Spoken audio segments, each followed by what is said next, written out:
वृक्षवाडी, केंद्र अश्विन, तालुका संगमनेर, जिल्हा अहिल्यानगर। माझ्या कथेचं नाव आहे जय की पराजय। छोटंसं गाव, गावामध्ये एक नेहमी सारखंच आपलं आनंदानं प्रेमानं जगणारं एक कुटुंब। या कुटुंबात नवरा, बायको, सखुबाई आणि सखाराम। सखुबाई आणि सखाराम आनंदानं राहत असताना सखाराम कामानिमित्तानं आपला शहरामध्ये गेलाय। शहरामध्ये गेल्यानंतर रिक्षा चालवण्याचं काम तो करतोय। रिक्षा चालवण्याचं काम करत असताना इकडं सखुबाई मात्र रानावनामध्ये आपल्या मुलांसाठी काम करायला जायचं, शेती तर नाहीच। आणि अशामध्येच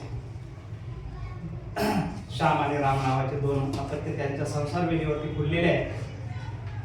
आणि असं असतानाच मित्रांच्या संगतीनं म्हणा किंवा पूर्वीपासूनची आवड म्हणा, सखारामला दारू पिण्याचं व्यसन जडलं। आणि व्यसनाचा परिणाम जो आपण सर्वसामान्य ठिकाणी आपण ऐकतो पाहतो, तोच परिणाम त्या कुटुंबामध्ये सुरू व्हायला लागला। सुरुवातीला आमच्या सखुबाईनं सखारामचं सर्व काही सहन केलं।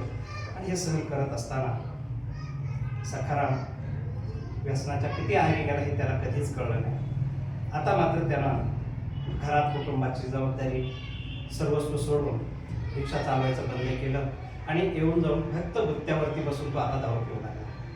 आणि दारू पिण्याचे परिणाम सगळं झालं। पहिल्यांदा आजारी पडला। आजारी पडल्यानंतर सखुबाईनं दवाखान्यात नेलं। दवाखान्यात त्याचा जेवढं काही तुटपुंजी घरात असलेली सगळी रक्कम होती ती त्याच्यावरती खर्च केली। राम आणि श्याम हे मुलं आपले मात्र हे बघत होते। आणि हे बघत असतानाच एक दिवस आज मी रिक्षा चालवायला जातो म्हणून हट्ट केला आणि आई सखुबाईने सांगितलं जाऊ नका। परंतु रिक्षा चालवायचं म्हणून गेला आणि तो रिक्षा चालवता चालवता त्यानं बघितलं की आज आपण रिक्षा चालवू शकत नाही, तरी रिक्षा चालवण्याचं धाडस त्याने केलं आणि व्हायचा तो परिणाम झाला। अपघात झाला। अपघातामध्ये रिक्षा आणि रिक्षाचं नुकसान झालं। सखाराम जागेवरती गेला। सखुबाईनं हे दुःख आपल्या मुलांपर्यंत सांगितलं। गावकऱ्यांनी यथावकाश त्याचा सगळा काही विधी केला। सखुबाईवर राम आणि श्यामची जबाबदारी। आता शाळेमध्ये 4थीतून 5वीमध्ये जाण्याचे एक 4थीला आणि एक 6वीला। राम आमचा 6वीला होता, श्याम आमचा 4थीला होता। आणि हे सगळं करत असताना शिक्षकांच्या मदतीने शिक्षण सुरू झालं। 10वी पर्यंत दोघांनी शिक्षण पूर्ण केलं। 10वी झाल्यानंतर आमच्या रामच्या डोक्यात विचार आला की माझे वडील माझ्या घरामध्ये जसे राहत होते तसंच मला राहायला काय हरकत आहे। परंतु त्याचा विवेक बुद्धी जागी झाली आणि त्यानं सांगितलं की नाही, मला माझ्या वडिलांसारखं वागून चालणार नाही। कारण त्यानं बघितलं होतं की माझे वडील दारू पिऊन आल्यानंतर स्त्रीला दारुड्या नवऱ्याचं काय दुःख असतं ते सगळं पाहायला मिळालेलं होतं। आणि त्यानं विचार केला, नाही, मी माझी आई इतक्या दुःखात टाकू शकत नाही। आणि याच वेळेस त्याचं 10वीची परीक्षा झाली आणि तो 12वीला गेला। दरम्यानच्या काळामध्ये आमचा श्याम 10वीला आला। 10वीला मित्रांच्या संगतीमध्ये अनेक वेगवेगळ्या खोड्या करू लागला। आणि त्याच वेळेस शिक्षकांनी त्याला सांगितलं, श्याम, तू आता जर सुधारला तर ठीक आहे, नाही तर पुढे तुझं आयुष्य अंधकार होईल। काय करत होता असा आमचा श्याम? श्याम काय करत नव्हता, आपल्या वडिलांनी केलेलं कोणतेही व्यसन, कोणतेही कार्य त्यानं सोडलेलं नव्हतं।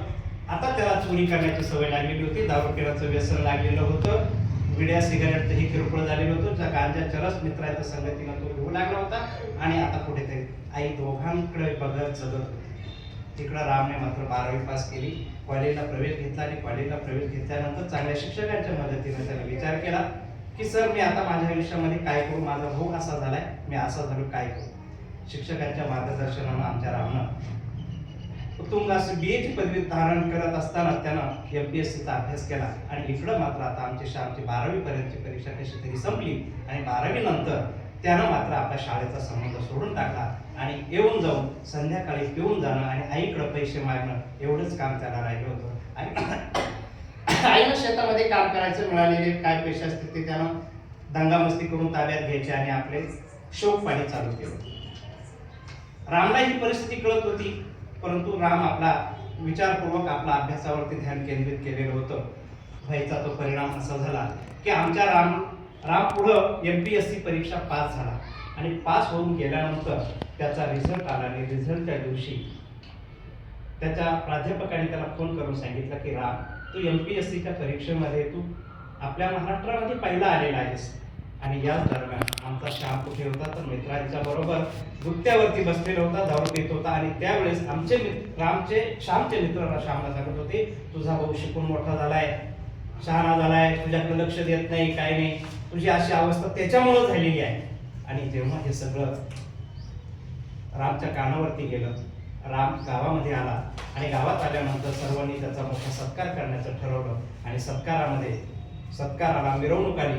त्याच वेळेस आमचा श्याम हा दारूच्या गुत्त्यावर मित्रांबरोबर पडलेला होता. मित्र त्याला वेगवेगळे सल्ले देत होते. आणि त्याच वेळेस आमचा रामची मात्र मिरवणूक चालू होती. आणि हे सर्व चालू असताना आईच्या डोळ्यामध्ये संमिश्र भावना होत्या. याच्या सत्काराला जाऊ की ह्या मुलाचं दुर्दशा बघू. आणि ह्या वेळेसच त्या ठिकाणी बसलेले सगळे मान्यवर पाहुण्यांनी रामच्या कौतुक करत असतानाच घरातली परिस्थिती, श्यामची परिस्थिती काय हे सांगितलं. आणि ज्या वेळेस राम आता स्वतः भाषण करण्यासाठी उभा राहिला त्यावेळेस त्याला विचारलं, तुझ्या यशाचं रहस्य काय. त्यावेळेस रामनं सांगितलेलं उत्तर हे त्याच्या विजयाचं कारण. त्याने सांगितलं, मी माझ्या वडिलांची परिस्थिती बघत होतो, माझे वडील काय काय करत होते हे पाहिल्यानंतर मी असं माझ्या मनामध्ये ठरवलं होतं की मला माझ्या वडिलांसारखं व्हायचं नाही, तर मला माझ्या वडिलांपेक्षा वेगळं होऊन दाखवायचं आहे. आणि हे सगळे लाऊडस्पीकरवरची बातमी आमचा श्याम त्या नृत्यावरती ऐकत होता. आणि त्याच वेळेस प्रत्येकाकडे असलेली वेगबुद्धी त्याचीही जागी झाली. त्याच्या मित्रांना तो म्हणाला, अरे माझा भाऊ तिथं भाषण करतोय, मला ऐकायला जायचंय. मित्रांनी त्याला खरडत ओढत कुठं ते आणलं, उभा राहिला. आणि त्यावेळेस मग तो आमचा राम तिथं उभा राहिला आणि डुलत तो ऐकू लागला माझा भाऊ भाषण काय करतोय. आणि जेव्हा त्यानं सांगितलं, माझ्या वडिलांनी माझ्या आईची केलेली दुर्दशा मी जी बघितली, राम सांगते, माझ्या वडिलांनी माझ्या आईची केलेली दुर्दशा माझ्या मनामध्ये भिनली. आणि मी त्याच वेळेस निर्णय घेतला, मला माझ्या वडिलांसारखं व्हायचं नाही. आणि त्याच वेळेस आमचा श्याम सुद्धा इकडं वेगवेगळ्या परिस्थितीत होता, परंतु तोही त्या म्हणाला, दादा थांब, मला बोलायचं आहे. आपल्या भावाची कळवळाला आईच्या डोळ्यामध्ये अश्रू थांबत नव्हते. आता हा आपल्या कार्यक्रमामध्ये धिंगाणा मस्ती काहीतरी करणार आणि त्यावेळेस तो गेला आपल्या मोठ्या भावाच्या पायाजवळ, खडकन डोळ्यातून घळघळ अश्रू वाहत होते. आणि त्याच वेळेस सांगितलं, दादा हेच जर मला अगोदर कळालं असतं की तू वडिलांचा आदर्श घेतलाय आणि मी सुद्धा वडिलांचाच आदर्श घेतलाय, मी सुद्धा ठरवलं होतं की मला माझ्या वडिलांसारखं व्हायचं आहे. आणि मी माझ्या वडिलांसारखं नको ते सगळं काही केलं आणि मी आज या स्थितीला आहे. हा एक जमीन आसमानाची दरी. तुझ्या तू आपण दोघे एकाच वडिलांचे मुलं. मीही वडिलांचाच आदर्श घेतला आणि तूही वडिलांचा आदर्श घेतला. तू मात्र सकारात्मक घेतला, मी मात्र नकारात्मक घेतला. सर्व सभेनं काय ओळखायचं ते ओळखलं. आणि त्यावेळेस आमच्या रामनं एकच वाक्य सांगितलं, जय आणि पराजय हा आपण घेतलेल्या संस्कारावरती अवलंबून असतो. तुम्ही काय वागता, कसे वागता याच्यावर अवलंबून नसतो. म्हणून तुम्ही काय ठरवता आणि काय होता हे तुमच्या नशिबानं घडत नाही, तर तुमच्या कर्तृत्वानं घडतं. त्यासाठी तुम्ही कोणाचे संस्कार घेता हे महत्त्वाचं आहे. आणि त्याच वेळेस जेव्हा हा टाळ्याचा कडकडाट ऐकतो त्यावेळी दोघेही भाऊ भानावर आलेले असतात, परंतु एकाची वेळ गेलेली असते, एकानं वेळ मिळवलेली असते. आणि अशा पद्धतीनं दोघाही भावांचं पुन्हा त्या ठिकाणी समेट होतो. परंतु वेळ निघून गेली असते, वेळ कोणासाठी थांबत नाही. आपल्या संस्कारानं आपल्या जीवनाची वाटचाल यशस्वी करावी हाच मला या द्यायचा संदेश आहे. माझी कथा या ठिकाणी संपते.